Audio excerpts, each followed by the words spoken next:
嘿，大家伙早喽！11月1号星期五，新的一个月进入比赛月了。昨天看高驰的发布了吧？有好几位小伙伴清晨都问我了，要不要买？我的建议是可以买起来，详细的评测还得等2天，因为我觉得开箱展示报参数这个那么多人做了，我就不做了，好不好？今天第一个训练日。现在跑了10公里，前10公里的平均配速是4分44。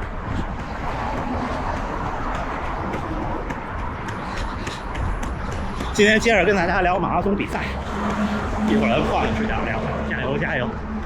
哎，真的哎，日出你们看，日出在大阪全面的关店，最早是我家周围的2个都关了，这儿这巨大的日出也关了。这儿可能都租出去了，因为已经在拆解了。我家那2个还没租出去，还是空的。今天又跑了一下大阪马拉松最后的几公里的路线。至于高驰的 Pace Pro， 大家等我的详细评测视频吧，因为我太爱说话，太爱聊天儿。我要万一一说起这个来，那视频就提前全都又说了一遍，是不是？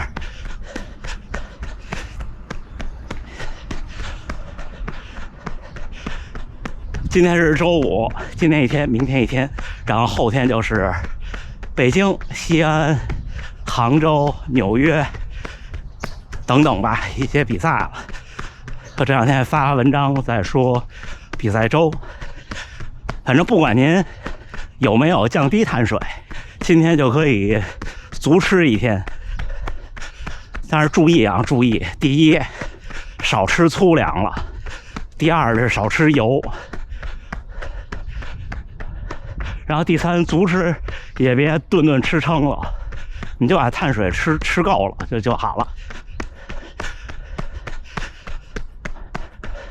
这些其实更多的是让你的前几公里和当天的状态会觉得好，因为其实你多吃进去，就你的身体里边的糖多100、200千卡，对一场马拉松来说不起决定性作用，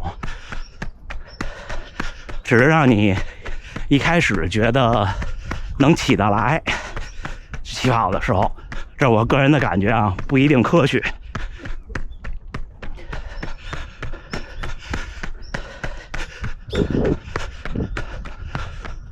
哎，银杏树都有点发黄了。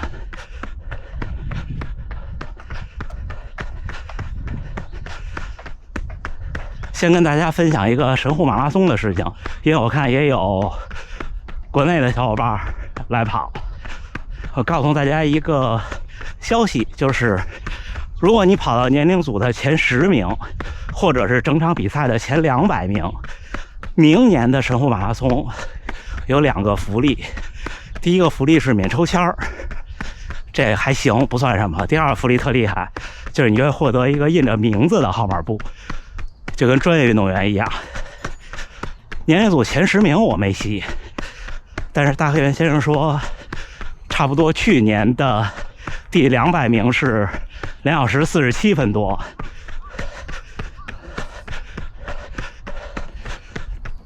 平田さん、おはようございます。哎，我只要跑进2小时45，大黑原先生说，应该就稳定的可以拿到前200名。然后大黑原先生呢，可以稳定的拿到年龄组前10名。他今年就是有名字的，我到时候拍给你们看。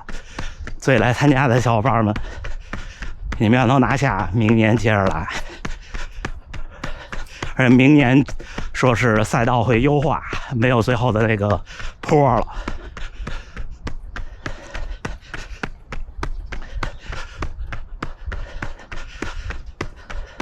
然后后天有比赛的小伙伴们，今天好好吃1天饭，然后千万别做平常不做的事儿了，就是别泡热水澡了，别绞指甲了，别泡热水脚了，别去做按摩了，然后也不要再做过度的拉伸了。就所有让你身体放松的事情，我的建议是，作为普通人，今天就不做了。然后明天也别做了。去博览会的小伙伴们，我的建议是戴个口罩。今天万一你正好比如比赛前压力大、精神焦虑，然后你再生病了，就尴尬了。虽然说，如果今天你不幸感冒了，你可能真的有症状，已经是周日下午或者周一了，但是前几天也会不舒服。我觉得那天我那30公里的时候，其实我已经生病了，只是我不知道，因为那天就不是特有精神，然后30公里跑的也有点累。按说那个条件跑3分48配速的30公里不应该那么累。就今天保护好自己，明天就哪儿都别去了。再检查各种东西。还有就是号码布我依旧建议就用别针儿，那种磁铁的那个吧是这样，单纯磁铁的劲儿不够大，你有可能会兜到。大家看我的前两天那东京半马的节目过程中我说过，如果是那种摁扣的那种，我用过一次我就不用了，因为它会把衣服摁出一个明显的印儿，弄不掉。我第一届东京马拉松2016年那个背心儿就有4个明显的印儿，特别的后悔。北京的气温应该不错，起跑的时候估计8摄氏度的样子吧，只要没有大风就适合出成绩。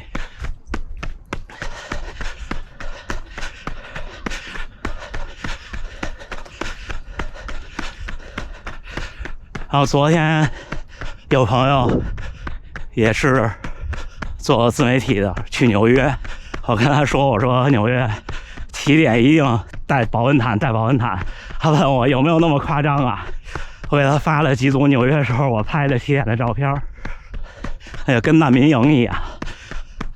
北马差不多8摄氏度起跑的话，起点可以不用暖宝宝了，但是保暖的一次性雨衣可能还是要的，大家提前准备吧。然后倒时差这个事儿，我昨天有个小伙伴问我就说这事儿了，就今天还来得及，还勉强来得及，就是你明天就按照比赛的作息起，然后明天就能早睡着了。就算你这2天损失大概2、3个小时的睡眠，甚至3、4个小时的睡眠，我说2天加起来啊也没事儿。然后还有我看那个北马的9星，好像我要是再续跑，我在年龄组就已经变成了2小时45了。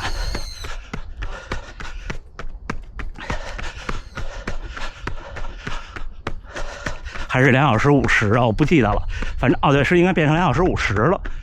那回头哪年抽上了，跑一次就可以永远直通了。因为速度能力这事儿，就是我总说的，早拔上来，早把这个天花板捅上去，是更有优势的。你随着年龄增长，想加速，真的特别难。你们有时候羡慕中老年跑者的耐力还有低心率，但是它的代价是，你想把心率顶高顶出速度已经不容易了。我不知道大家记不记得有一段时间我自己练的时候，还是我老说挺快的了，心率起不来。那时候我自己跑强度也就是160多的心率，就是因为还不够狠练的对自己。后来加入这个团队一起练，觉得他们都比我狠，我也就不自觉的就狠起来了。有时候心率低也未见得是一件好事儿，真的。就是你需要它高的时候，它就高不起来了。而速度能力你练起来了以后，退步是很慢的，会退步，但是不会那么明显。你们看大河原先生60了，对吧？长场马拉松基本上只要没有炎热或者意外，都在3小时之内。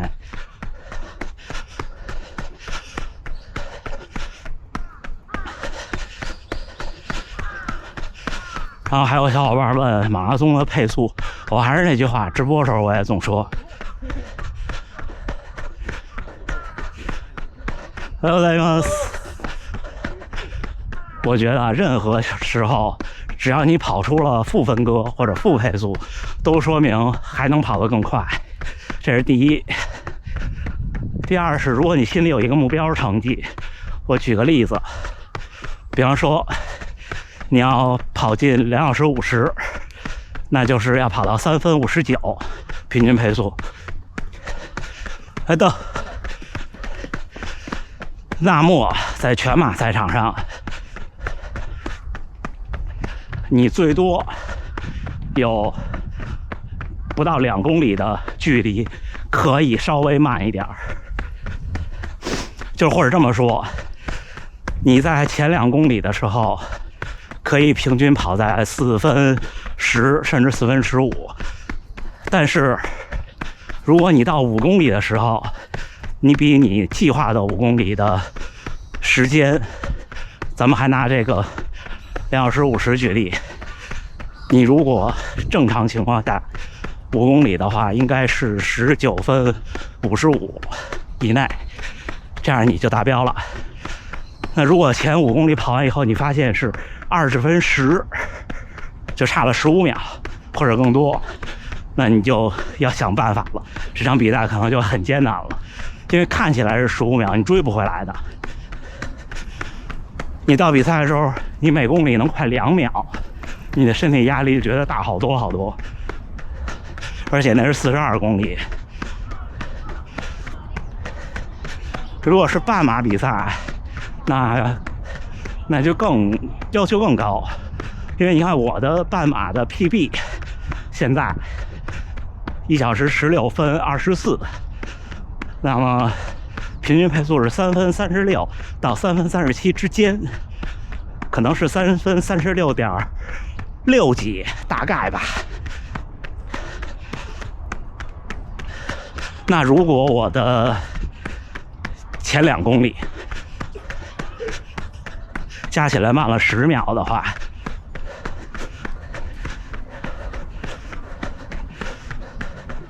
那基本上后边的19公里，每公里得追半秒，而且你不可能平均到那19公里去追的。就前2公里，如果半马比你的目标配速慢了10秒，那基本上这场 PB 就几乎没戏了。你看我的2次好成绩，一次北京的半马，我在最前面起跑，没有受影响。还有一次就是今年的大阪的半马，虽然不是在最前边，但是起跑就3分40的配速了。我第1公里结束之后，只比目标配速慢了2秒，好像是。你这样才有机会，除非你的 PB 就是那种特拥挤的比赛，然后你每次比赛都是特拥挤的，那如果你赶上一场不拥挤的，那你的 PB 可能就是因为不拥挤换来的。北马一开始不挤的，你必须在 C 区起跑，可能都不会太挤。难的是一上来调动出兴奋来，因为北京太冷了，起跑又早。可能大家觉得，就北京一到冬天吧，有点那种感觉，不好说的感觉，不容易兴奋起来。所以赛前热身很重要。然后上来，我的建议是拐上长安街，就向着你的目标配速加速。但是呢，你不要说我上长安街之前慢了几秒，我上来就冲，因为全马的前1-2公里是最容易出现呼吸问题的，对你弄不好，万一岔气儿了，就不好缓解，你就只能忍着跑。这是真心话。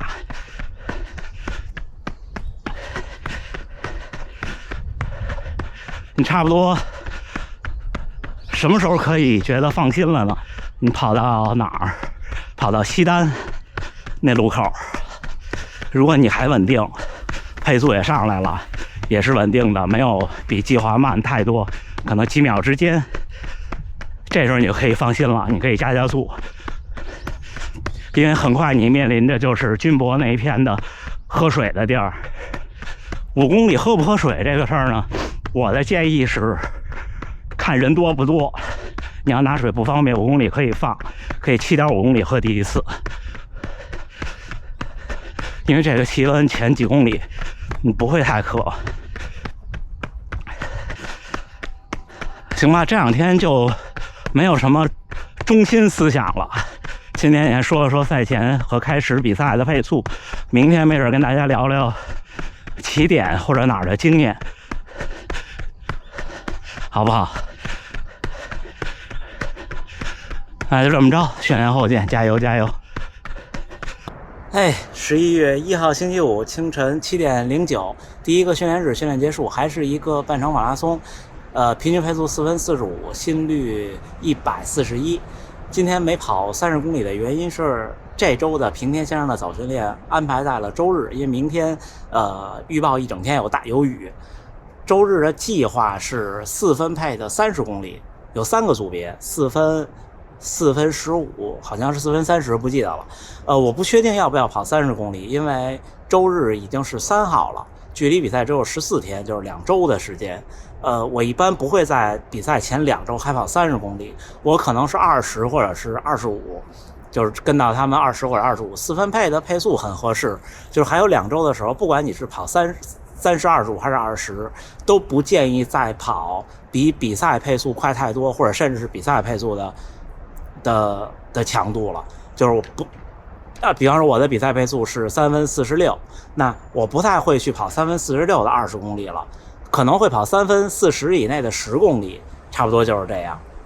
那么今天跟大家又说了一堆马拉松的事儿，我就太爱说话，一聊就停不下来，行吧？而且我现在在认真考虑一件事儿，就是可能把这个换掉，就是我现在觉得生活一块表，训练一块表有点繁琐了，可能唯一牺牲的就是 eSIM， 因为我在比赛中，你们看有时候家属能比较容易的定位到我，也是都是靠它。